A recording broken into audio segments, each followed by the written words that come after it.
Hey, what's up? You're the last person tonight. How are you doing? I'm good. How are you? Good. Good. Thanks for having an open panel. That was John Crimes, wasn't it? Yes. Ooh, he is something. I'm not a Molly supporter, and I just wanted to maybe give another perspective from personal experience. Um, I think what they're doing is disgusting, and I'm really glad for channels like you and Crude and Ace Candle and a lot of other ones. But I wanted to say I'm from a grief community, from a bereaved parents community. I had a son that was 21 that passed away, and I'm not like sympathy seeking or anything like that. Wanted to briefly share that there's a lot of us that are bereaved parents that we, our kids die, and then our whole lives are like torn upside down. And that, I mean, when I say that, I mean it's not like any other death that that you ever experience. It's your entire world just looks different. People kind of shy away from you. Before long, your house that was always full of noise is just like a dead quiet, and people avoid you. They say things like, you're a walking billboard for what could go wrong in their lives, and you start looking at yourself like, what did you do wrong? So when I was going through that, I went back to work, and I don't think I'm emotional. I'm so sorry. I did not want to do No, this. that don't say sorry for that. I'm Like so sorry. you're a human, so it I haven't happens. I haven't talked about this in a long time, and I feel really stupid. Um, No. No, no, no. You have no idea who you could be helping in the audience right now. and that's why. I mean, that's why I wanted to call in. I was, my job. I was, I drove trains across the state that I live in into another state, and my away from home terminal was Peru, Indiana. And so this is, I mean, I'm talking like 3 months after, my son's funeral. I started seeing signs for the murders of Abby and Libby in Delphi, Indiana. And there was, stuff on the news, but there was a flyer that said, for that somebody had put out that said like for more information. And then there was a YouTube channel, a fairly large channel. So I'm at the dorm board, and so I go to this channel, and there's so much more information on this other channel. And it was information, it was factual evidence, information about the murders, about the suspect that they still today haven't found, which is crazy. And so I got like completely hooked on this, this one channel. And I still love this one channel. Um, but from that, it gave me perspective that even though my world seemed so dark and quiet, I kind of felt like, how do I have the right to be so emotional and dead inside when this whole town lost two of their teenagers and the murderer still walks? And it went from that to, then the Shanann Watts, you know, case happened. And I thought, man, how do I have the right to just want to kill everybody around me that's happy when this woman and her children were murdered by by her husband? So I put in the perspective that as bad as I felt, there were other people that had it worse. And so I followed true crime cases on YouTube because I got more information than I did on mainstream media or the news. And but it didn't change the fact that my house was quiet and my friends were gone and my family was gone and I was very alone. And I don't even know how I came across Molly's page. I think it was Cash Gurnan, I'm not sure. Um, but I started to kind of fit into this community as a lurker in the chat, just trying to find the information. My heart got so full of other people's pain and it still is. I still feel that way. But I got into a community, on other social media platforms of other parents, moms and dads whose kids are dead, and we all feel the same way. If we can help other people, it makes us feel better.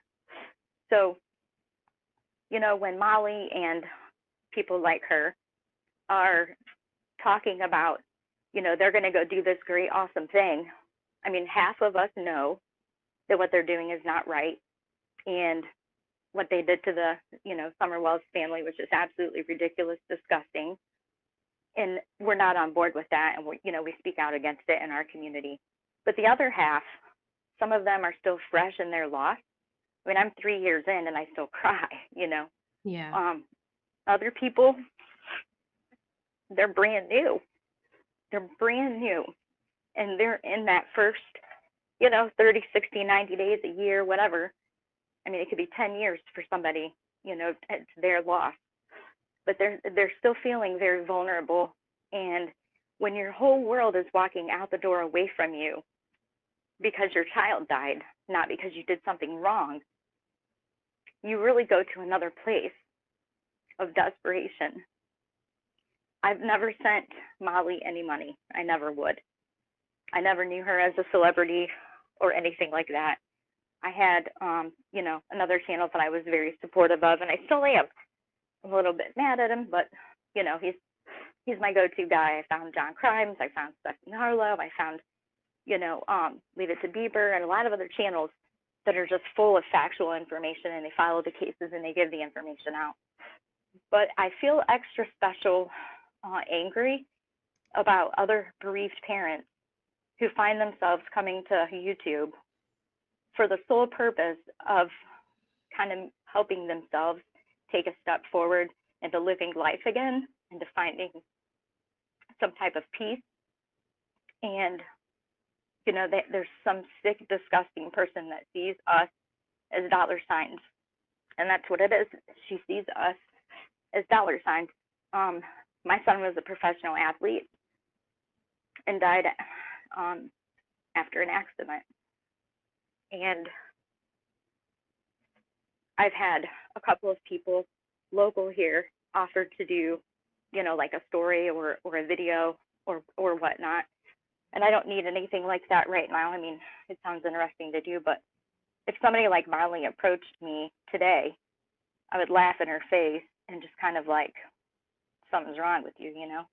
Never would you make $1 off my son's death. But there are parents out there that are just so vulnerable, and I can't even explain to you the pain and the isolation and the self-hatred that you have. And it's nothing other than your child is gone.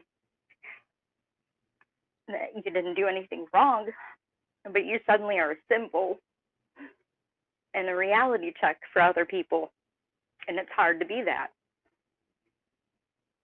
So I just wanted to give perspective into some of the other people that, it might be easy to judge someone like me, but if, the other channel that I'm a big supporter of, I make it a point, to support that channel because he's doing really good things on that channel, and I want to be supportive of him because he's really doing things in different communities. But nobody should ever give what they don't have to give. And I feel like if there's other bereaved parents out there that can hear me right now, like put your wallet down, watch whatever you want to watch, but don't invest into anybody until, you've been around long enough to see what they're actually doing with the money. And, give in to somebody else doesn't make your heart hurt less. And it doesn't make you miss your child any less than you did the day before. That's all I wanted to say. Um, well, a couple of things. First, I want to thank you for your bravery to come up and share your story. There's a lot of hearts in the chat for you right now, um, and a lot of support for you. Um,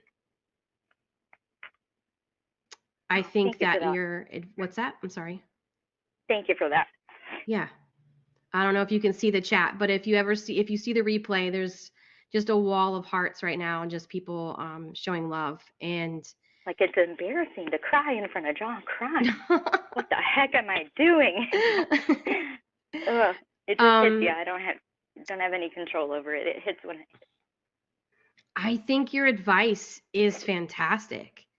I think that people who are grieving, who are struggling, who are going through anything like that emotionally, mentally, spiritually, put your wallet down. Like, absolutely put your wallet down and just wait. Because if it's a good thing, it'll still be there when you have gotten on the other side of it and when Yeah. you're sort I of in mean, a it better does make you headspace. feel good. It makes you feel so good inside, and it makes you feel like a parent. When you lose your child, your identity changes, and you want a parent. You want to mother or father. You know, because that's kind of who you are. From the day that you have a child, you become a parent, and it's hard to stop mothering or fathering. Um, and so, like the Cash Gurnan case, I mean, that ripped me in half. I cried so much. And you want to, you say things like, if I ever see the family, I'm going to hug them in such a way that no other parent can hug them. Shanann Watts' family, I mean, Summer Wells' family. There's just a bond of, people like me. And, at first, $5, $10, whatnot is, it makes you feel like you're doing something productive and that you're giving to, a community. Sometimes it's a thank you for the support that you had when your child died. It's hard to explain, but you're in such a dark place that finding anything that makes you feel alive again, it's kind of what you're gonna do, Yeah. and you don't realize it's wrong until you don't realize it's wrong until you suddenly care more about these other people than you do yourself.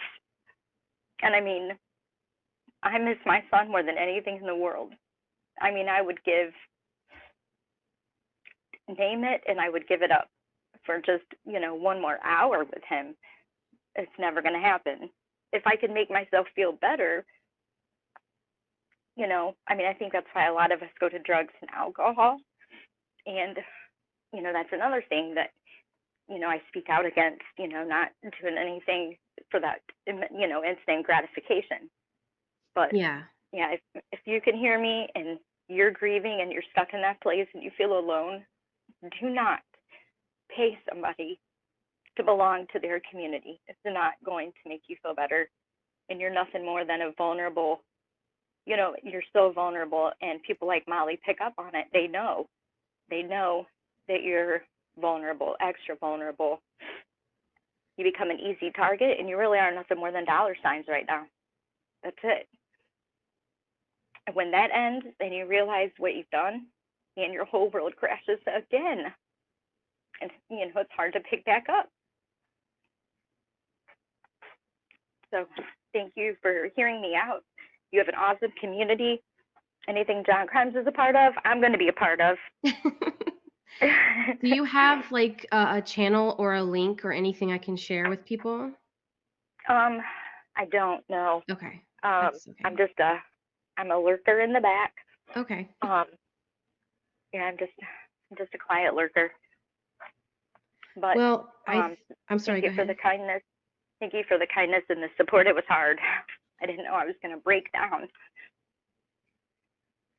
I think a lot of people are going to be able to relate with you. And I think what you said was, it needed to be said.